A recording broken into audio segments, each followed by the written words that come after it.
So that's the sound we're going to make. It's future bass chords. Um, it's not the actual chords themselves, as here as you can see. It's the sound design which is in Serum. So let's just jump in. One thing with Serum, one thing with future bass is that most most of the sound design seems to be quite simple.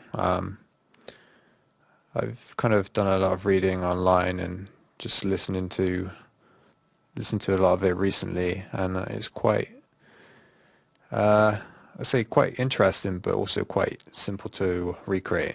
So let's set up the patch.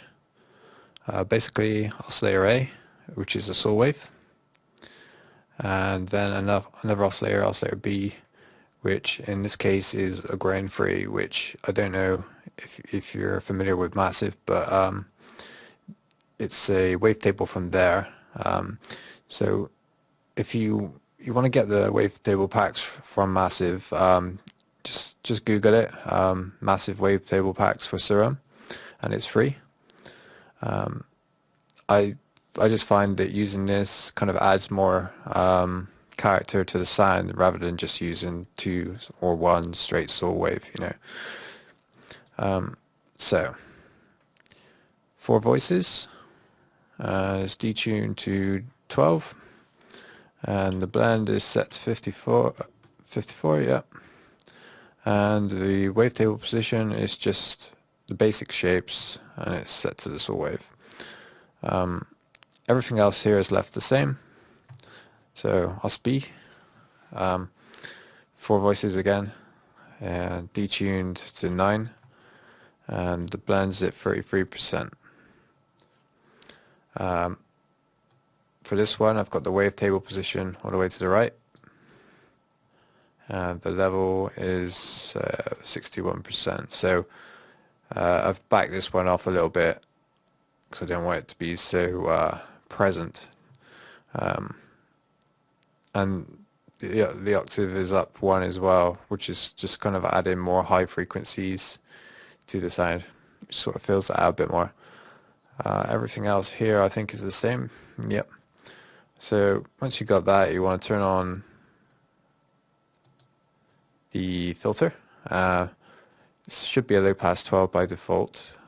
So once you've got that sorted out, route both OS A and OS B into the filter.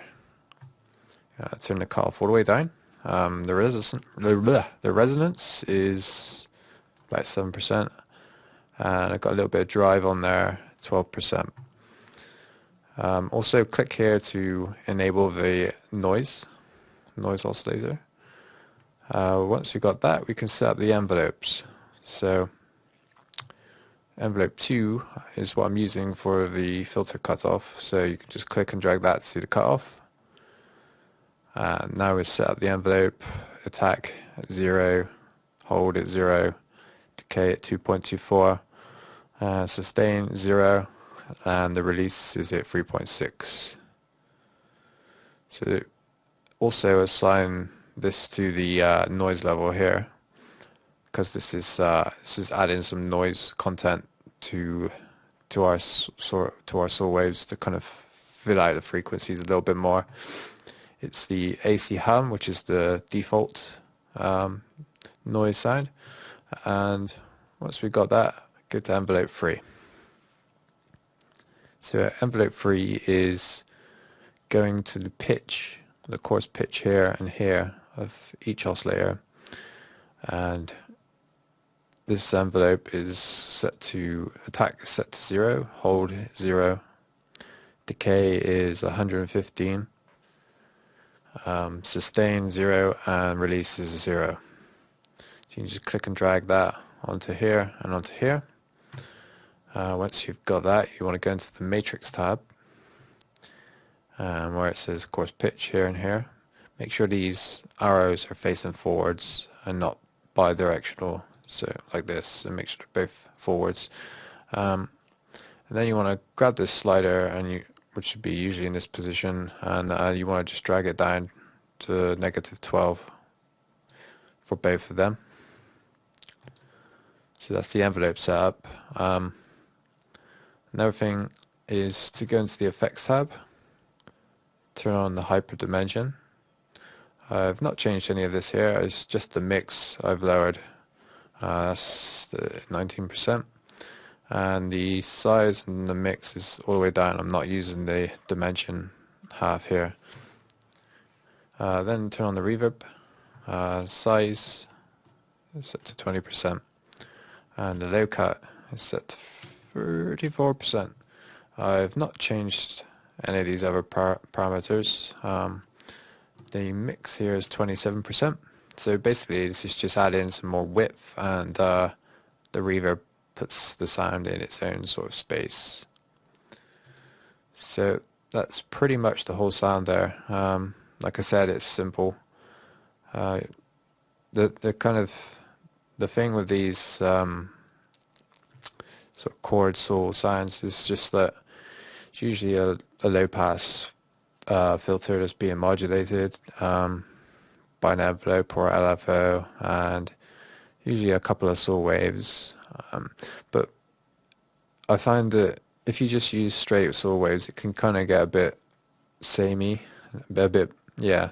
So that's why I use this grain here, and it's quite nice, quite a nice wavetable. You can morph around and find a sweet spot that you like. Another thing you can do is you can download more wavetable packs with saw waves in. Like this one here, I've got analog saw waves, and you could use something like that. But whatever, just mess around with it. You mess around with different waveforms to get your own kind of unique sound. So that's the patch. I've got nothing going on really in mixer track, just an EQ, just removing the low end, and it's also sidechained to the sidechain trigger. I won't go into the chords I used. If there's something that people want to know about, then maybe I will, but for now I will leave it at that. Hopefully this was helpful, and if it was, give a like and subscribe.